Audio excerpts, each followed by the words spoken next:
ಅರಸೀಕೆರೆ ನಗರಸಭೆ ಮುಂಭಾಗದಲ್ಲಿ ಇಂದು social democratic party of India ಸಂಘಟನೆ ಪ್ರತಿಭಟನೆ ನಡೆಸಿತು. ಇತ್ತೀಚೆಗೆ ನಗರದಲ್ಲಿ ಮಕ್ಕಳ ಮೇಲೆ ಬೀದಿ ನಾಯಿಗಳ ದಾಳಿ ದಿನೇ ದಿನೇ ಹೆಚ್ಚಾಗುತ್ತಿದ್ದು, ಸೂಕ್ತ ಕ್ರಮ ಕೈಗೊಳ್ಳುವಂತೆ ಒತ್ತಾಯಿಸಿ ನಗರಸಭೆ ಆಯುಕ್ತ ಕೃಷ್ಣಮೂರ್ತಿ ಅವರಿಗೆ ಮನವಿ ಸಲ್ಲಿಸಲಾಯಿತು.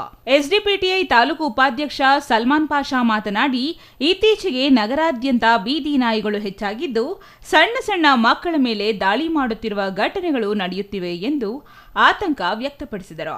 ಮೊನ್ನೆ ಬಾಬಾ ಸಾಬ್ ಕಾಲೋನಿಯಲ್ಲಿ ಬಾಲಕಿ ಮನೆಯ ಮುಂದೆ ಆಟ ಆಡುತ್ತಿದ್ದ ವೇಳೆ ನಾಯಿಗಳು ದಾಳಿ ಮಾಡಿ ಮಗುವಿನ ಕೈ ಕಿತ್ತು ಹಾಕಿದ್ದು, ಅದೃಷ್ಟವಶಾತ್ ಪಕ್ಕದಲ್ಲಿದ್ದ ಜನರು ನಾಯಿಗಳನ್ನು ಓಡಿಸಿದ್ದರಿಂದ ಮಗು ಪ್ರಾಣಾಪಾಯದಿಂದ ಪಾರಾಗಿದೆ.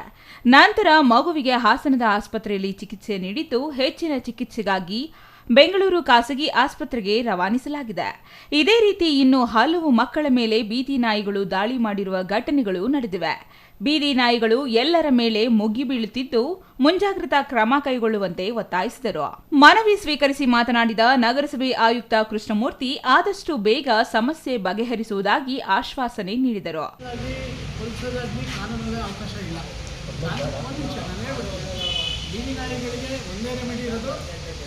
ಸ್ಟೆರಿಲೈಸೇಷನ್ ಮಾಡಿಸಿ ಸಂಧಾನರಣ ಚಿಕಿತ್ಸೆ ಮಾತ್ರ ಮಾಡಬೇಕು. ಈಗಾಗಲೇ ನಗರಸಭೆಯಿಂದ ನಾವು 3 ಸಲ ಟೆಂಡರ್ ಕಾಲ್ ಮಾಡಿದ್ದೀವಿ. ಏನು ಸ್ಟೆರಿಲೈಸೇಷನ್ ಮಾಡೋಂಥ ಒಂದು ಕಾರ್ಯಕ್ರಮಕ್ಕೆ ನಾವು ರಿಸರ್ವ್ ಮಾಡಿ 30 ಲಕ್ಷ ದುಡ್ಡನ್ನ ರಿಸರ್ವ್ ಮಾಡಿ ಅದಕ್ಕೆ ಟೆಂಡರ್ ಕಾಲ್ ಮಾಡಿದ್ವಿ. ಯಾವುದೇ ಸಂಸ್ಥೆಯವರು ಟೆಂಡರ್ನಲ್ಲಿ ಭಾಗವಹಿಸಿಲ್ಲ. ನಾವು ಏನು ವೆಟರ್ನರಿ ಡಿಪಾರ್ಟ್ಮೆಂಟ್ ಇದೆ ಅವ್ರನ್ನೂ ಕೋಆರ್ಡಿನೇಷನ್ ಮಾಡಿಕೊಂಡು ಮಾಡೋಣ ಅಂತ ಒಂದು ಕಾನ್ಸೆಪ್ಟಲ್ಲಿ ಡಿಸ್ಕಷನ್ ಮಾಡಿತ್ತು. ಅದು ಯಾಕೋ ಸರಿ ಆಗ್ತಾ ಇಲ್ಲ. ಮತ್ತೆ ರೀಕಾಲ್ ಮಾಡಿದ್ವಿ ಟೆಂಡರ್ನ. ಆದಷ್ಟು ಜಲ್ದಿ ನಾಯಿಗಳನ್ನ ಇರಲಿ ಸ್ಟೆರಿಲೈಸೇಷನ್ ಮಾಡಿಸ್ತೀವಿ. ಆ ಕ್ರಮ ಮಾಡೋಕ್ಕೆ ನಾವು ಚಾಚಿದ್ದೀವಿ.